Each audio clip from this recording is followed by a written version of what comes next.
Man, you know these fat-ass Italian plumbers, you know, they always want to sleep. They always want to sleep. Oh, too bad. That's why I am causing him to wake up right now! Hello there, everybody, and welcome to part 4 of Super Mario Galaxy 2. The sequel. The undeniable better game of the two, maybe, because all sequels are marginally good. Every single one of them. Alright, we're heading off to a brand new galaxy today, because why wouldn't we be?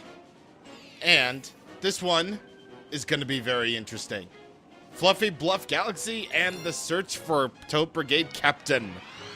Of course, he wasn't really called Captain Toad back then. He was just simply called Berget Captain. And now, it is time for Gusty Garden 2.0.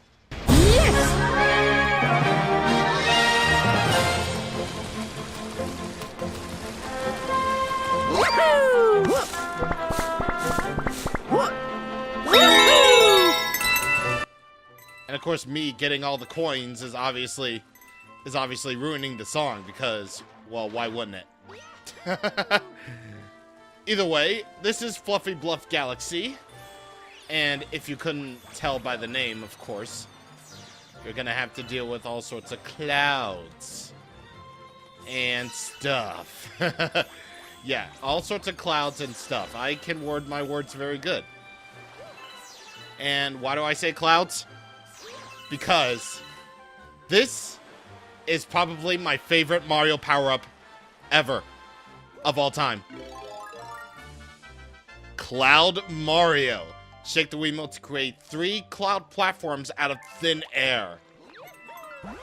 This power-up is by far still my favorite in the Super Mario series, like, ever. It's because I love how floaty it is. Like I'm one of those weird people who really likes it when things are floaty, especially in platformers. And, you know, gives me a lot easier time to descend and, you know, just fall slowly, you know? And with this power-up, it's basically no exception, except you can make platforms out of thin air, which is so neat. It's so neat and it's so good and I love it. I don't know why. I just love this. I just love this power-up so much. It's amazing. It's great. I love it. It's so good. By the way, that sign down there, we would have read a wall jumping tutorial, but of course I know how to wall jump already. I played video games before. I know how this works. Of course, clouds don't actually last forever, so obviously if you die, then obviously you lose that power. But if you touch water, even though clouds are made from water, your cloud power-up will disappear, so that's not good at all. That is definitely not a very good thing for you to find out. Either way, we had to find pieces of the launch star right there in order to get that launch star to appear. So, yeah, all the while we had to avoid, you know, cosmic clones as well. So, yeah. That sign will warn you if cosmic clones should come up. Watch out for cosmic clones ahead. They come after you, run. Yeah. Basically, if you ever see a sign that says, like, watch out, then that means you have to be cautious of, you know, most of the time, cosmic clones. So, yeah. That thing we just passed by, that Hungry Luma that we passed by, that's going to be relatively important for the next star that we're going to be going after. But, yeah, either way. Another really great use of the cloud power-up is, well, we could do that whole platforming section, but nah. Yeah, we can just easily cheese these platforming sections, no problemo. Which, again, I really like. I like how just power-ups can actually break the game. Like, seriously. I love this power-up. I can't say enough praise about it. It's so good. It's so good. Gasp. Herf. Some monkey with sunglasses challenged me to a race. You go instead. I should be in better shape. Huff. This captain business is going to be harder than I thought. Yeah, sure, buddy. That's why you're the, Actually, it kind of makes sense. Because in Mario 2, like, Toad is not the fastest character, so... Yeah. At least I'm hoping I'm reading that right. I'm not really too sure myself. Also, great angle. Whoa, it's you! Good work getting up here. They call me the Chimp. Seems like you might be a worthy high-climbing rival. Take the star. We'll talk later. Yeah, you just clap and stars appear. Maybe this was the Donkey Kong Jungle Beat sequel we all knew and loved. Which it is, technically, because same developers. Same thing.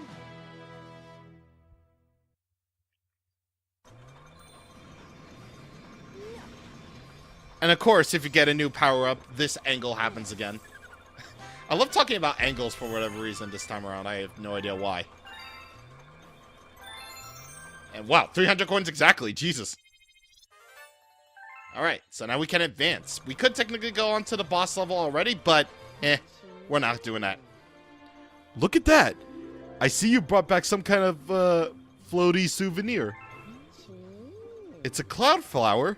Wow, there sure is some weird stuff out there, huh? Yes, there is. Yes, there is, Lubba. Yes, there is. I'm gonna jump on you. I love jumping on you. You're neat. Okay. So, there is actually... Oh, yeah, there's a dice on the Starship Mario, too. Let's see what we got. A star bit. Okay. Yeah, you're gonna be finding that if you want to get, you know, extra lives easily, then you can just go on to the Starship Mario and, you know, the Starship will provide. Like, that dice will keep on respawning every time you know, go to a level. So, you know. Stuff! Either way, we got another star to go in Fluffy Bluff Galaxy. So, let's go back to search for the Berget Captain and see what we can find. Fortunately, we don't really have to go a long ways in order to actually get this star. Because it's right here. And this is where coins are going to start coming into play. So, you go down here. And you play a little minigame. So, you basically have to be really, really quick when getting these coins. I have no idea why this is. Why you have to be so quick with them. Like, one little screw-up can actually cause you to mess up, like, royally. I don't know why this is. Maybe the game developers wanted to be very precise. Or maybe the developers decided, hey, you're experts, you can do this. Actually, it can't. That's game design for you. That's game design.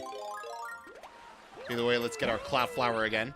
And I believe you want to collect 70, if I'm not mistaken. Because if you go... Actually, yeah. If you go up here, then you find a sleeping yellow toad. Hello?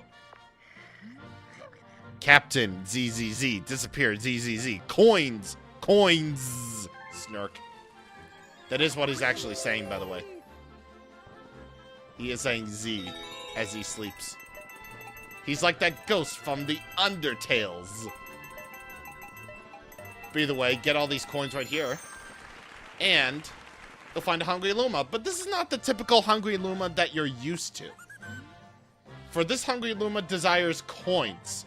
100 of them to be exact. Yeah. If you mess up royally on that section, on that little minigame section, like if you screw up at the beginning, basically say goodbye to your chances of, you know, actually interacting with this Hungry Luma. Because you need to get all those coins in order to even access this Hungry Luma. Yeah. So, game design issues aside, yeah, coins are actually useful for getting Hungry Lumas as well. So, yeah, more often than not, you're gonna be, well, actually, more not than often, I don't know. Again, it's been years since I played this game, and I'm currently practicing. So, yeah. There's going to be a lot more stuff like that in the near future. So, just be ready for that.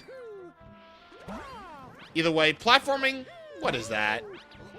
What is that when I can just simply use my cloud to get up these things no problemo? I don't even need the last cloud in order to even get up to the star. See?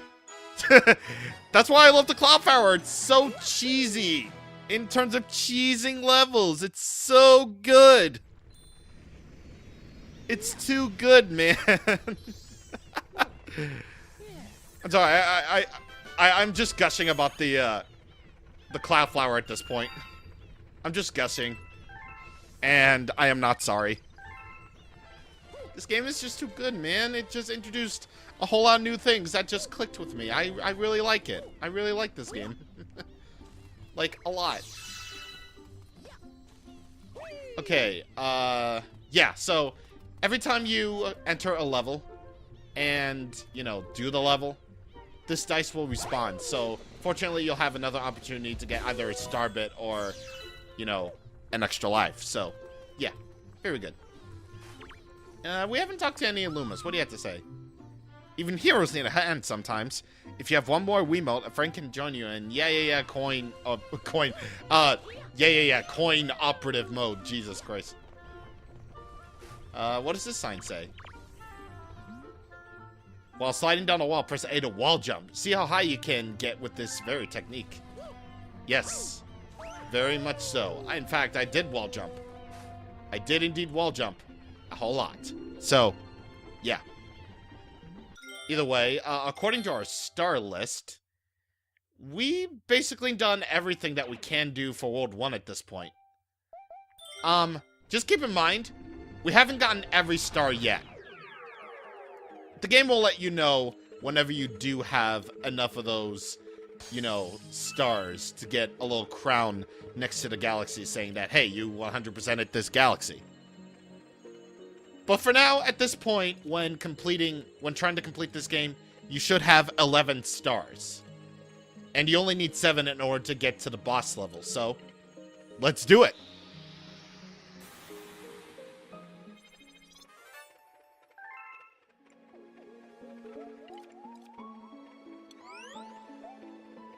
Bowser Jr.'s Fiery Flotilla. Alright, we're heading to a boss level now. And we got Gobblegut's Aching Belly.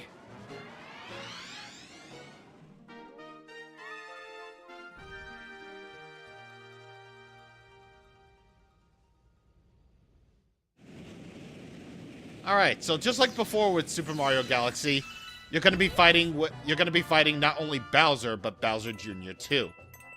So, yeah, fortunately in Mario Galaxy, the Koopalings don't exist, so yeah. Either way, you'll know that, you know, you're in a Bowser Jr. level if you're in an odd number world, you'll know that you're fighting Bowser when you're in an even number world. Again, just like the first game. Yep, you're gonna be hearing the phrase just like the first game. So, yeah, that's very good. Get on this thwomp right here so you can get that Comet Medal. And how did I get hit? I just bumped into you. How the heck did that happen? I don't know.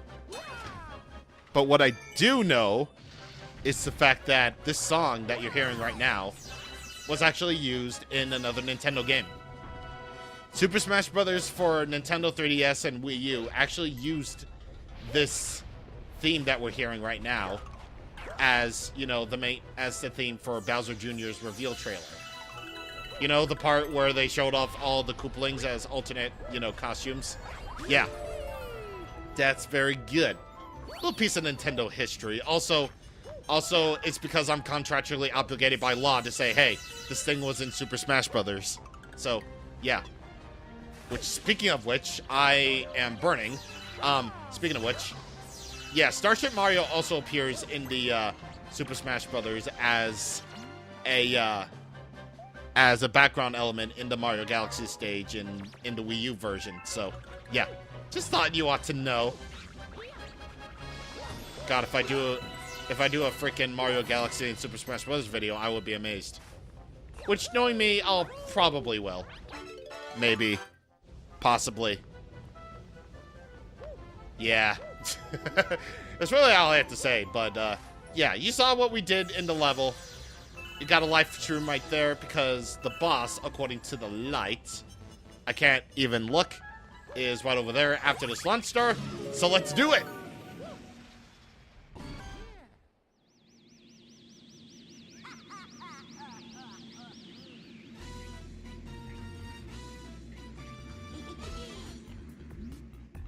Wahaha! Made it this far, huh? I won't need my dad's help to finish you off. I got a big surprise for you. Oh, Gobblegut, dinner's on. Don't forget to protect your bellyache bulges.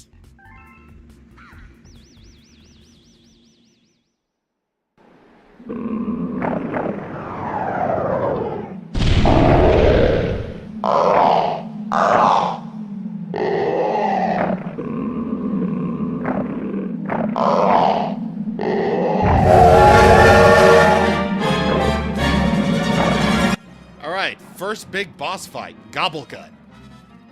So, basically you want to avoid him at all costs, you know, for the first few seconds here. And whenever you hear Gobblegut go all, you know, choo-choo, that basically means that's your opportunity to attack his bellyache bulges, just like Bowser Jr. was saying. So, yeah. Thank you, Nintendo villains, for always telling me what your weaknesses are, because otherwise I wouldn't be able to defeat you. You know, it's a baby game. Of course the game will tell you precisely what the heck to do and how the heck to go about doing it. But now here's where it gets a little bit tricky. So, my given advice for you for this boss fight, which I probably should have followed, is the fact that the latter half of Gobblegut can be a little bit tricky to get to, especially considering the fact that he's going to be a little bit harder to avoid. He'll dig into the ground a whole lot faster and, you know, basically come at you. So, or come at you a little bit faster than he would normally do in his first phase. So, my given advice to you for that fight, if you're having a little bit of a hard time, is take out his second half of his bellyache bulges first and then go after the first half. Because that way you'll basically be guaranteed a rather short boss fight. But, yeah. Again, not the hardest fight in the world, but then again, I'd rather have, you know, boss fights be easy and fun rather than, you know, easy and not fun. So, yeah. Not really necessarily the hardest first boss in the world, but hey, what first boss isn't, you know, the hardest thing in the world?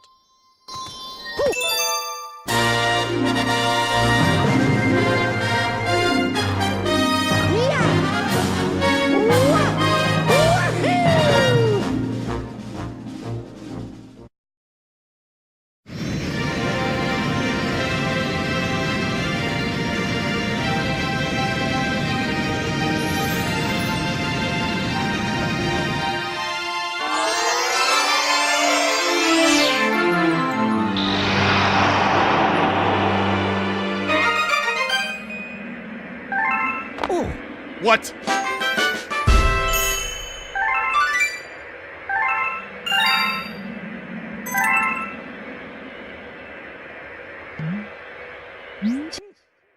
Wow, look at that. You did it. You brought back a Grand Star. That's great. Now we can use the power of that Grand Star to travel to another world. We're one step closer to retrieving your special one, buddy. Through time and space to an unknown world we go. I'm jiggling just thinking about it. Ready, Captain? Ready as I'll ever be.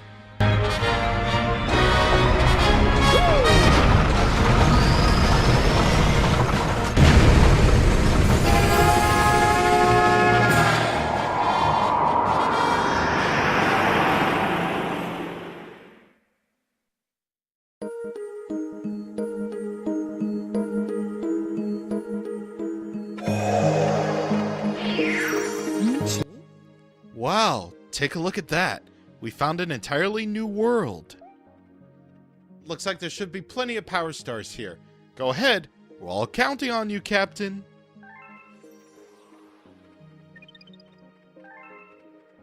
Alright, so we defeated Bowser Jr. and got ourselves a Grand Star, which allowed us to transport us to the second world. And one little neat thing that I like about this is the fact that, you know, Starship Mario's background will change depending on what world you're in. This is amazing right here. Like, say what you will about the Wii's, you know, hardware. You can't deny that this looks amazing. Like, this looks super great. I love this. I really, really love this. Just, like, I don't know, like, it's like I said during the Xenoblade Chronicles Let's Play.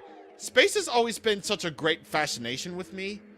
And just seeing all this is just, it's great. I love it. I really, really love it. I can honestly appreciate, you know, this game's graphical power a lot more as an adult than I ever did, you know, years ago when I first played this. So, yeah, it's pretty damn great. Either way, we're done here.